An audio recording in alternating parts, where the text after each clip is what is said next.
Good morning, Marijuana Nation. It's Wednesday, October 25th, 2017, and you're tuned in to episode 359 of Marijuana Today Daily. I'm your host, Shay Gunther, and I'll be walking you through today's marijuana news and headlines. As always, we have a full and busy day of cannabis news in our hands, so let's jump right into it. Our top story of the day is the big news out of Washington state that medical and adult use marijuana sales broke the $1 billion mark in just 9 months, hitting $1,101,853,539 by the end of September. That's just shy of Colorado's totals for the same time span, which edged out its more western cousin by a little over $16 million. For its troubles, Washington state is pulling in around $30 million a month in excise tax.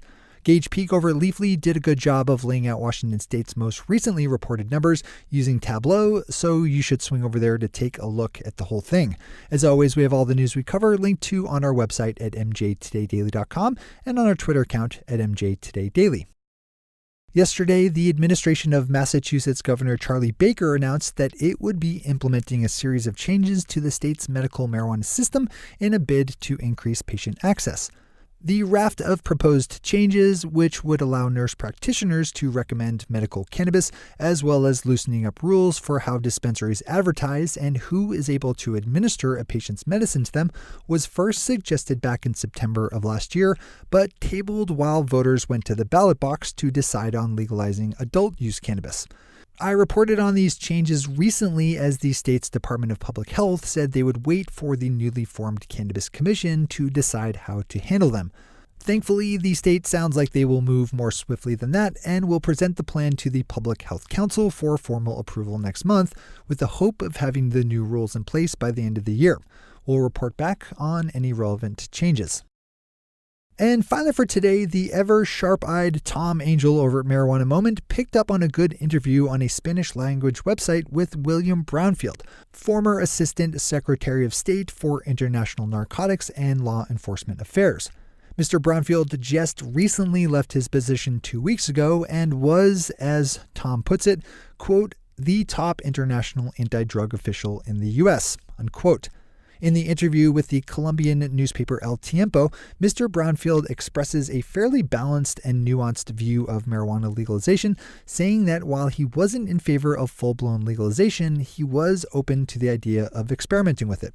He also shared his belief that cannabis would likely be rescheduled under the Controlled Substances Act, though he was smart enough not to put a timetable on when he thought it could happen. Swing over to Tom's piece for the full read. It's a good one. Those are our top stories for today. It's time for Marijuana Today Daily Headlines Blitz. Before we blitz out in headlines, let's quickly thank our sponsor, Gateway Cannabis Incubator, the premier marijuana technology incubator. If you have a great legal cannabis business idea that you want to bring to life, you should consider applying to be one of Gateway's funded startups. Accepted entrepreneurs get $50,000 in startup money in exchange for just 5% of their company, in addition to tons of support and other ancillary services that Gateway lines up to make things as easy for you to focus on your core line of entrepreneurial attack. With a rolling application window, it's never a bad time to pitch. Learn more about Gateway and these startups that have already cycled through their doors over at gtwy.co. That's gtwy.co. All right, time for the blitz.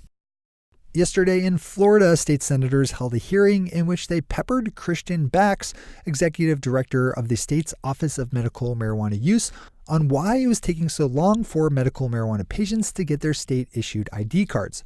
Mr. Bax tried to blame a lawsuit filed over the issue of handing out more business licenses, but the state senators weren't having it, pointing out that there was no valid reason for the lawsuit to affect medical patient cards.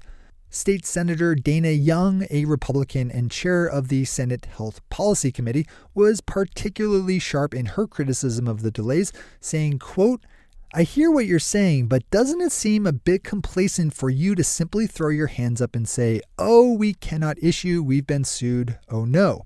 You get sued all the time. You have a duty under our state laws to issue these licenses regardless of whether some plaintiff files a lawsuit, unquote. Unfortunately, there doesn't seem to be all that much that state lawmakers can do right now to compel quicker action by the Office of Medical Marijuana Use. We'll keep tracking this one as things develop. Bloomberg has the news that while the legalization of adult-use marijuana in the country of Uruguay is not going very well, with banking issues conspiring against pharmacies taking part in selling marijuana, the same cannot be said of hemp, whose legal footprint in the country is set to increase from 400 hectares to 1,200 next year. Hemp doesn't carry the same financial stigma of marijuana and is generally seen as a more attractive investment in the country. Tom Angel picked up his second story of the day with a good profile over at Forbes of Florida Republican Congressman Matt Gaetz, who just won election to his seat last year and who has already been a loud voice in Congress for progressive marijuana policy reform. This is one of Tom's well-researched long-form pieces, so I suggest opening it up for the full read. A new study will be conducted by researchers at Colorado University in conjunction with a team at the University of Minnesota to look at how the legalization of marijuana affects people on a societal level, specifically how it touches their family life, career, and mental health. The study's tab of $5.5 million will be picked up by the National Institute on Drug Abuse. One of the more interesting angles on the study is that it will look at twins, both identical and fraternal, in order to suss out insights on how genetics is involved versus local environmental factors.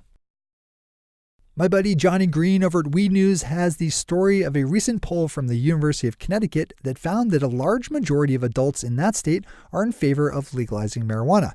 Specifically, 70.6% either strongly support or somewhat support legalizing and taxing cannabis.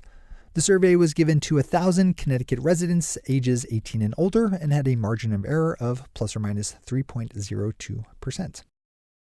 Leafly has a good story up about the city of Baltimore and the process it's going through as the state's first medical marijuana dispensaries work to open their doors.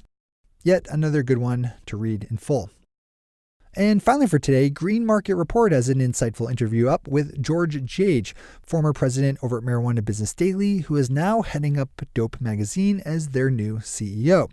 In his interview, Mr. Jage talks about why he left Marijuana Business Daily, as well as the direction he's planning to take Dope Magazine in as it grows and expands. Those are the headlines and news for the day. I'll be back with you again tomorrow with another information-packed episode of Marijuana Today Daily.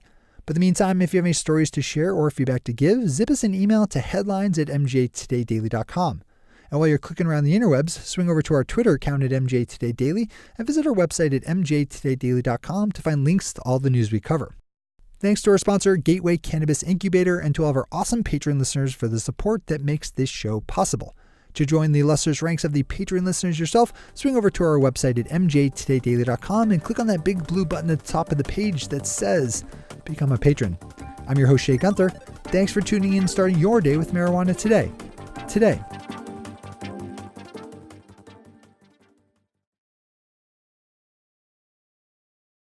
One take, Shay. One take.